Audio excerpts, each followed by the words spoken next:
vamos fazer a colheita dos ovos. Não, pode ir. Pode ir.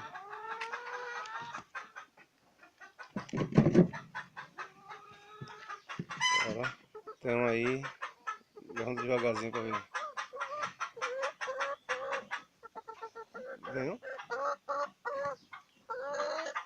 Ainda tá fabricando essa.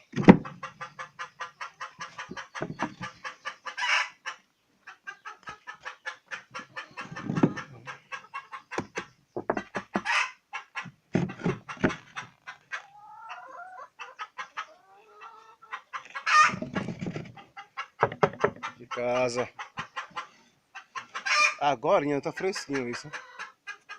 Esse é jumbo. Afastar ela um pouquinho pra afastar. Não, ainda tá fabricando. Desculpa aí, viu, doutora? Pode ficar à vontade. Olha que coisa maravilhosa. Coisa linda de Deus. Abençoado por Deus aí. Nossa. Obrigado, Jesus Cristo. Olha para aí, rapaz. Que maravilha. Deus benze, Deus abençoe. Saúde para elas aí, para todo mundo.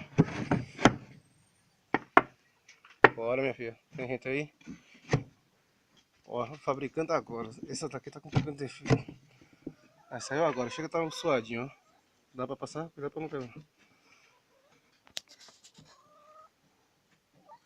É isso daí, ó. Isso aí saiu agora.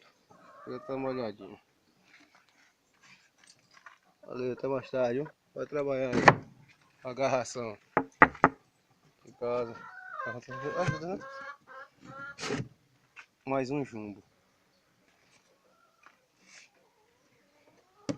Tem uns ninhos que ela gosta, eu vou colocar mais que os outros, sabe?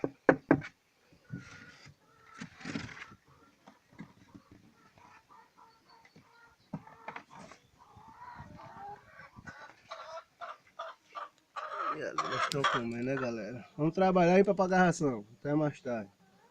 Apenas 10 horas da manhã. Daqui para lá vamos colocar mais. Aí, ó. A mini igreja aí, André de Lima. Valeu.